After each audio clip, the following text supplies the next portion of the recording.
And one thing we're going to feature today, a lot of our charcuterie and embutidos are made right here. I want people to know that we make our own sausages from scratch that are recipes based on recipes that I learned over 20 years ago. In particular, today we're going to make morcilla. Okay, morcilla is very special to me. I first tried it working in the Basque Country, and it's a flavor profile that never left my mind, my palate, or my heart. So, without further ado, we're going to show all the processes with Sevi here, who's our master butcher. Say hello, Sev. Hello. Okay. And we're going to go step by step. And then after the morcilla has been made, I'll show you how we incorporate it to one of our many dishes with the product.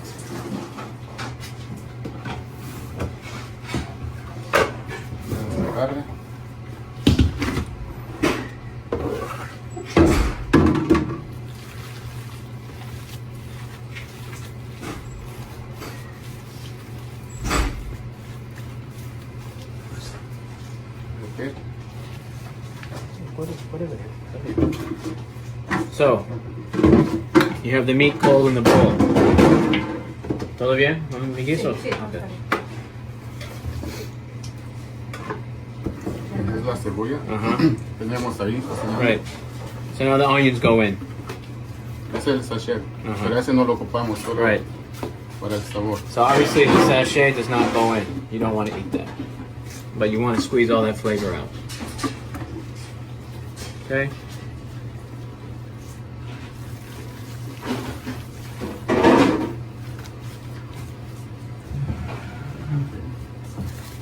Next, pork blood. La sangre.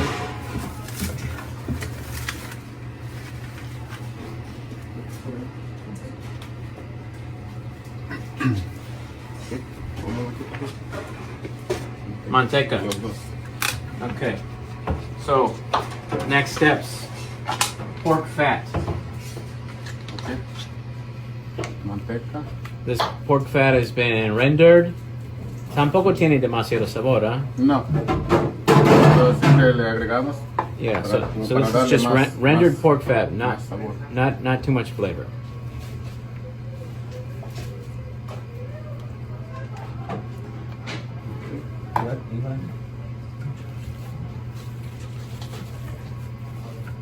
Ahora, sangre. Uh-huh. Now the blood goes in.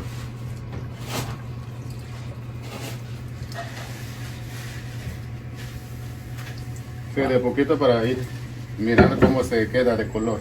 Right. Si no, no mezclarlo. So again, like everything, you want to do it in steps. We might not need to add all the blood yet. You kind of want to see the color of the farce and see where it takes us before we continue to add more. Panko. Breadcrumb, thickening agent. In this application, we're using panko, which I still think is a fabulous product and a universal product, and you can't do much better. Sal. Sal. Already measured. We know exactly how much we're using, and that's the point of making a recipe consistent. Pimientones. Dulce y Dulce, picante, los dos. y espole. Okay, Hay so tres ingredientes. now we're adding pimenton. Smoked paprika sweet, smoked paprika hot, and lastly a little bit of espelette, which is a traditional chili flake from the Basque Country. It has a little bit of heat, but it's not too spicy. Okay, Now we mix. mezclamos. Wow, look at that. It's awesome. Looks really good. Mm-hmm. And it smells really good even now. Yeah. And, you know, essentially, this is a recipe that I learned and saw 20-something years ago. This is almost similar to a French Basque boudin noir, which is black pudding, morcilla, whatever you want to call it. Obviously, the Basque region goes into France, and they have their own method of doing things.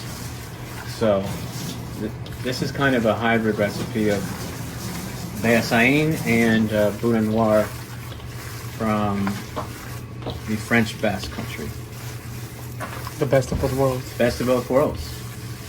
You can't overlook one.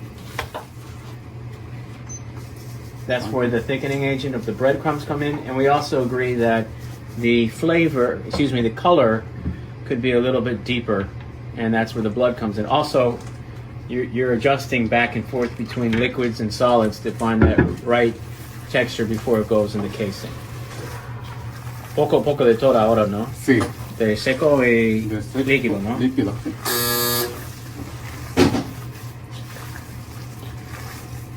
Después lo probamos, está bien de sal. Pues no agregamos un poco más. ¿Cómo probamos? También de Sartén, sal, okay. en sartén. So he said that before we case it all up, we want to make sure the seasoning is where it needs to be. Like any kind of farce in a gigantic batch, you don't want to case something up that's under seasoned. So what we always do is have a little non-stick pan and make a little tiny hamburger patty and cook it up and see if it's where we want it to be. Because once you add too much salt, you can't go back.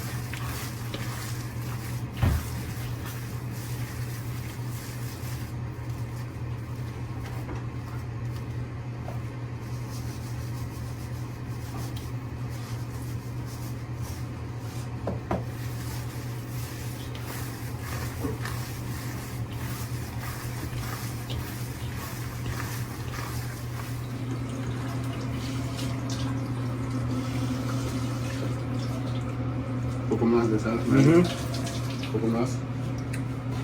Del Está resto bien, está ¿eh? bien. Del resto está bien. Bien rico. Sí.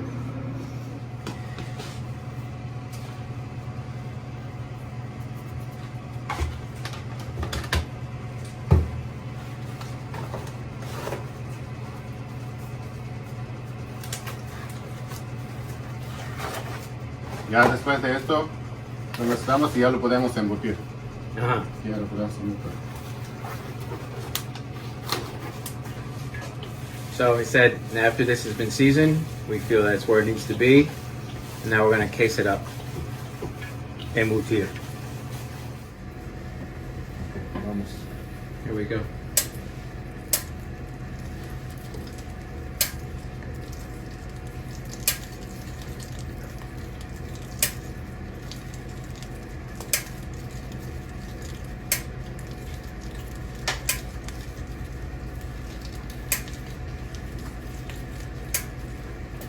Despacio para que la tripa no se rompa. Uh-huh. Sí, para que no se llene también. Si se llena demasiado es cuando se rompe la tripa. Entonces ya no sirve. So you don't want to fill it too much because that's how the casing will break, obviously.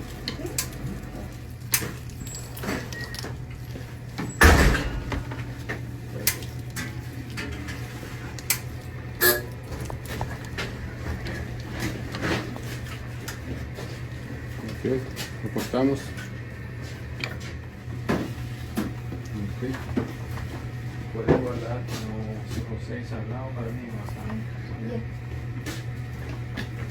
Ok, comenzamos. So now we're doing the twist. We're essentially portioning the sausage.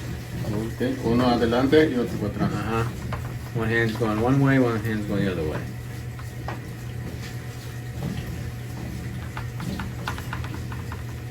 Wrists. And as you twist, you keep coiling.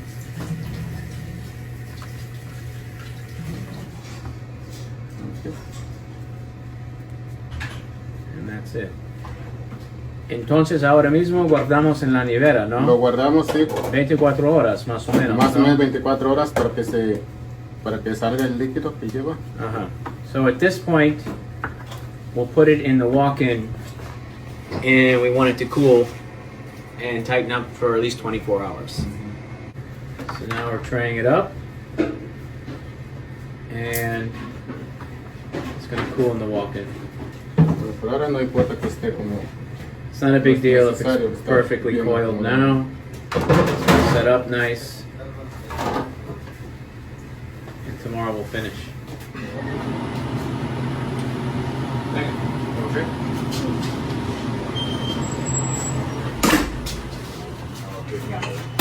Entonces ya que el agua hirviendo un poco. Sí, después le bajamos la temperatura Ok. para que se cocine en fuego lento. So we want it to boil gently.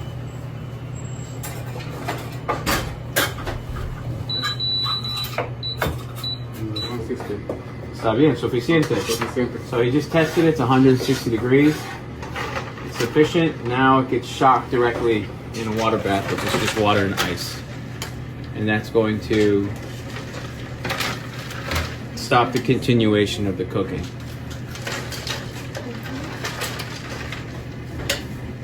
And now we just let it cool before we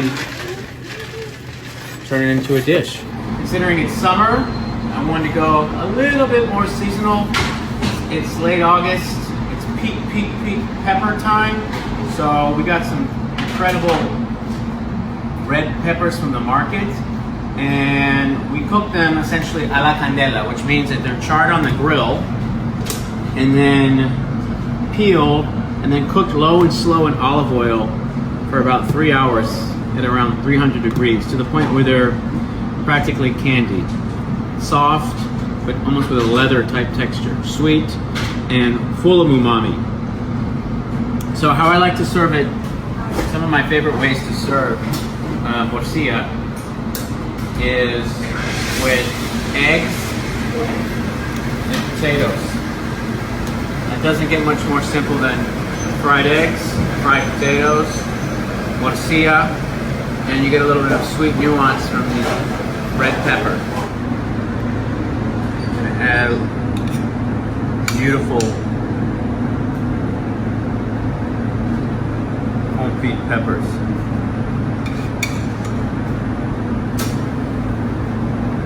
Wow, look at that.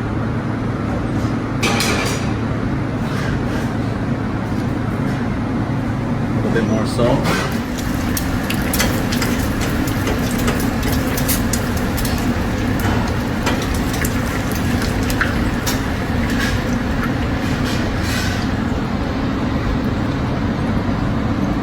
Okay.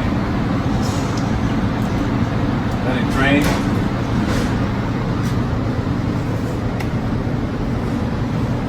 Let it drain. Now,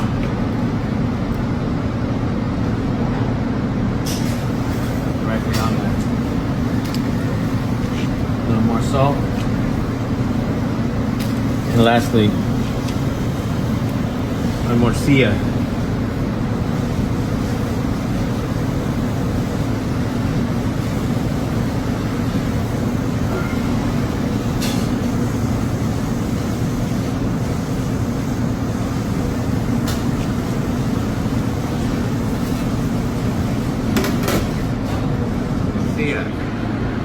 I'm going to show you the most traditional way that I've seen it done and the way I like to eat it the most. And it's very simple. First and foremost, we're going to crack the yolk. And then from there, break it all up.